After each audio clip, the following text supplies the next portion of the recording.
Pues continuamos en Ponte en Acción, ahora momentum de tomar esa visión del mercado, y hoy nos acompaña Mariano Valderrama, responsable de análisis macro en Intermoney. Mariano, muy buenos días.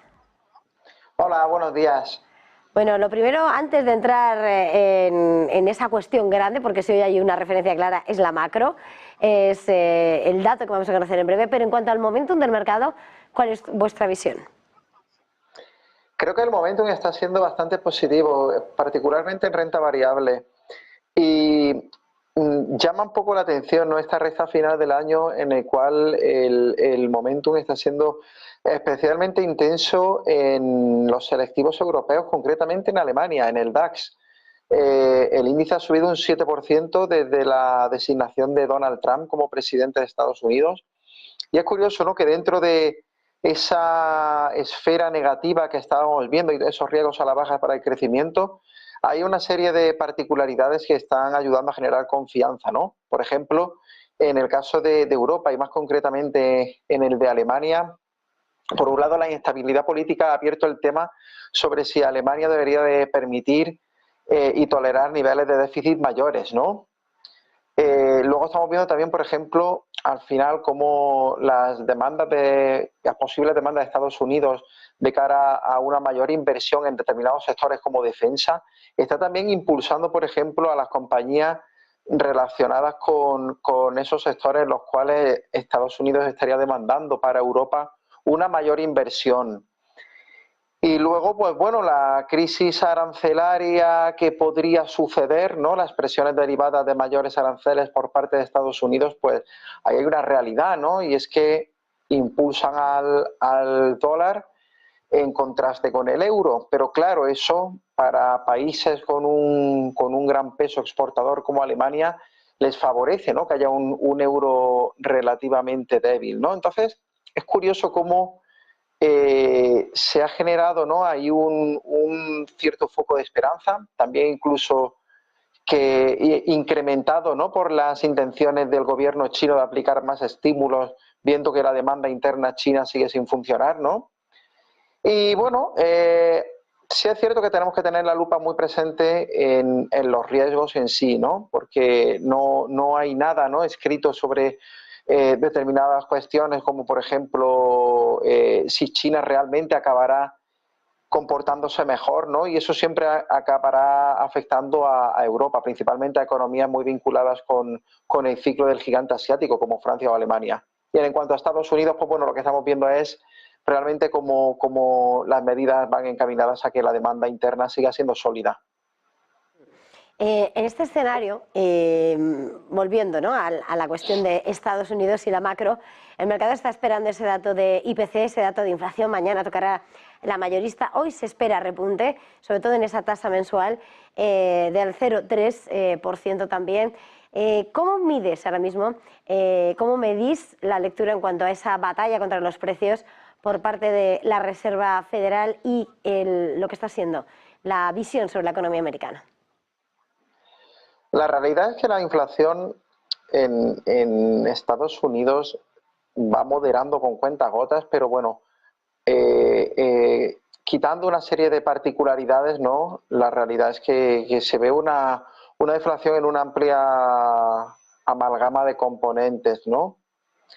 En el caso de Estados Unidos, realmente las medidas de Trump, en caso de llevarse a cabo, yo creo que tendrían un efecto alcista sobre los precios, ¿no? Y eso es una cuestión que la Reserva Federal no puede descuidar.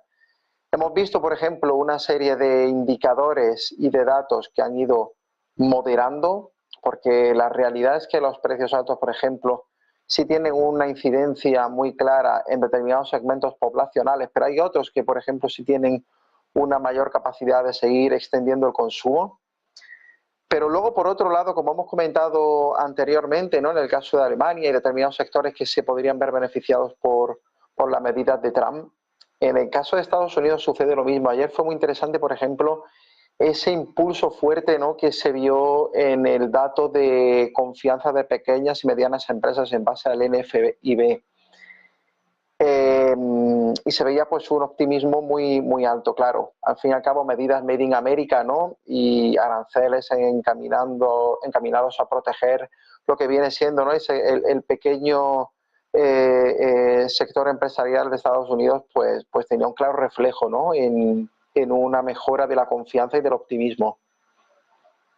En este escenario, con esa macro sobre la mesa, la semana que viene vamos a asistir a esa última reunión del año de la Reserva Federal y además vamos a conocer, ¿no?, ese gráfico de puntos azules, las previsiones para el próximo trimestre. No sé, en medio de las expectativas, ¿no?, ¿qué miráis, qué esperáis de cara al movimiento de Powell y sobre todo en el discurso? Yo pienso que el recorte está descontado y ya luego el aspecto interesante sobre todo será vislumbrar la visión general que todos los miembros del Comité de la Reserva Federal con capacidad de voto tienen de cara a cuál realmente será el nivel de llegada, ¿no? Porque si cotizamos, por ejemplo, un terminal rate en torno al 3,5-4%, podemos quizá esperar recortes muy comedidos de 25 puntos básicos de carácter trimestral. Es cierto que la economía americana sigue dando señales de bastante fortaleza, ¿no? El mercado laboral, a pesar de su atenuación, es una atenuación que no invita a pensar en riesgos. Y luego, pues bueno, como hemos comentado, ¿no?, también todas estas medidas encaminadas a impulsar el consumo, pues tendrían que tener su natural efecto de cara a generar ciertas presiones inflacionistas. Entonces, yo creo que, por ejemplo, la Reserva Federal sí podría estar relativamente cerca a poner fin, por el momento, a lo mejor a recortes de tipos de interés. Y ahí estará un poco, ¿no?, el aspecto más interesante de la reunión de la próxima semana, ¿no? Ver un poco qué se telegrafía para el año que viene. Para el año que viene va a ser ese mensaje, ¿no?, que vayan telegrafiando, pero antes de Powell vamos a escuchar a Lagarde. El turno del BCE llega mañana. Hemos visto, tal y como por otra parte ya había telegrafiado Lagarde, los precios han aumentado en esta recta final del año, aunque con ese claro contraste, ¿no?, que como apuntabas, de hecho, en cuanto a las divergencias entre ambas zonas, y con un crecimiento nimio. Aunque no está en el mandato del BCE, ¿qué esperas de la jornada de mañana de Lagarde? El recorte del Banco Central Europeo también está bastante descontado, no será una sorpresa. Y yo creo que los mensajes van a ir un poco, ¿no?, encaminados a al guión que lleva el Banco Central Europeo siguiendo en cada reunión, ¿no?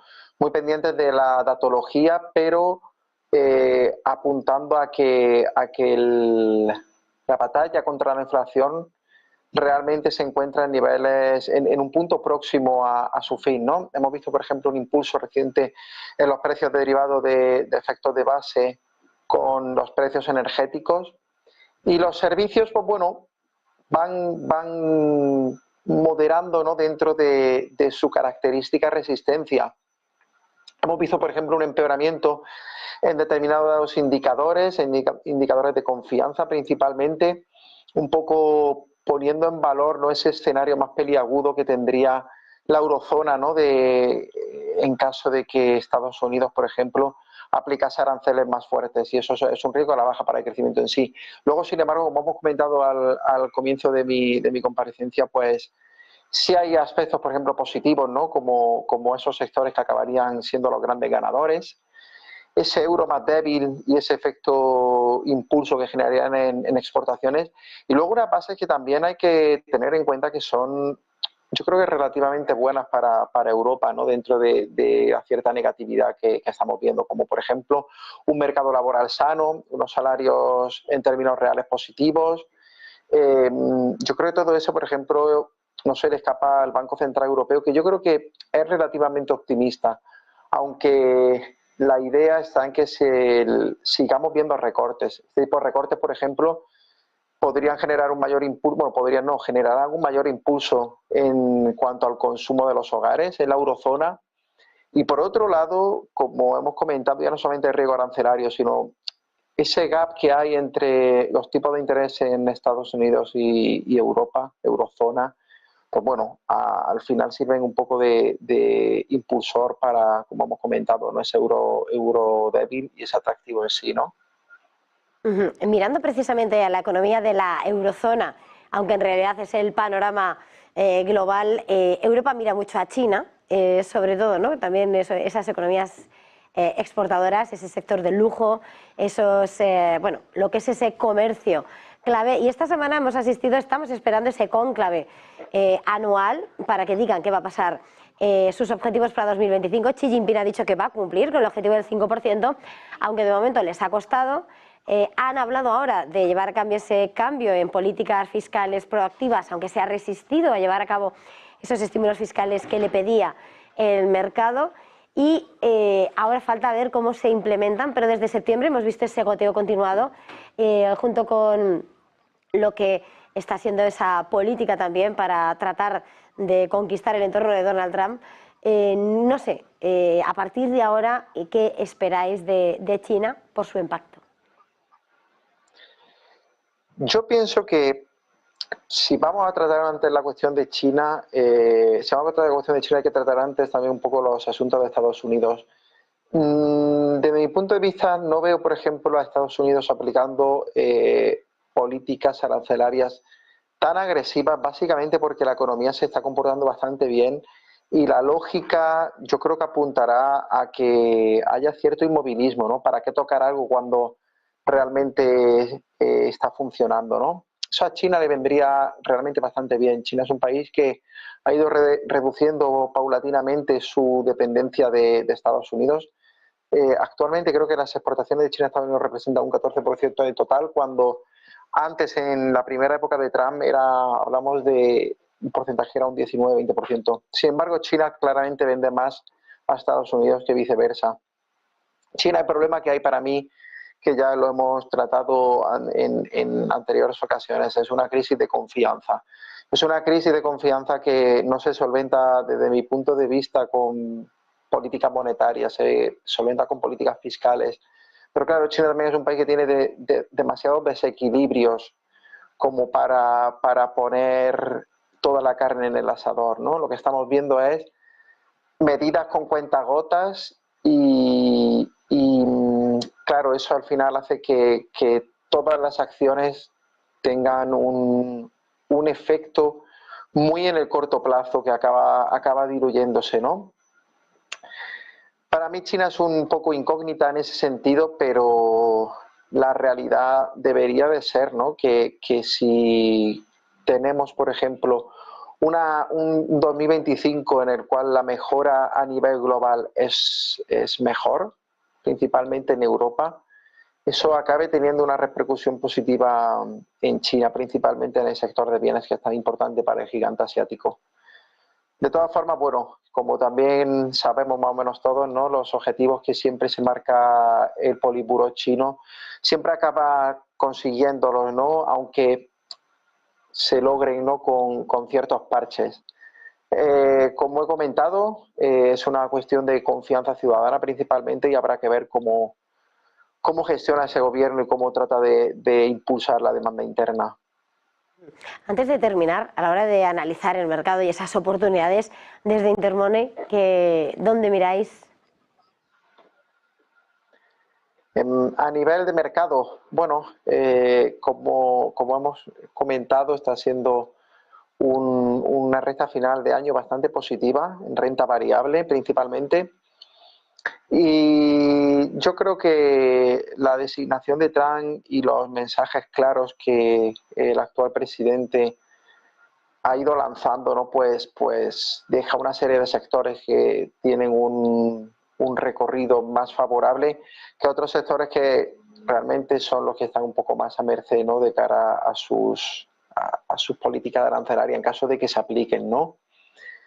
Luego pues podemos ver, por ejemplo, un cierto impulso, a lo mejor en determinados sectores enfocados a consumo discrecional en Europa, si los tipos de interés acaban reduciendo, impulsando más la demanda, ¿no? Y luego en cuanto a renta fija, pues bueno, cierta cautela, ¿no? Siempre teniendo bastante cuidado con las duraciones, ¿no? Pues Mariano Valderrama de Intermoney, ha sido un verdadero placer. Gracias. Feliz jornada, feliz negocio. Igualmente a vosotros, muchas gracias.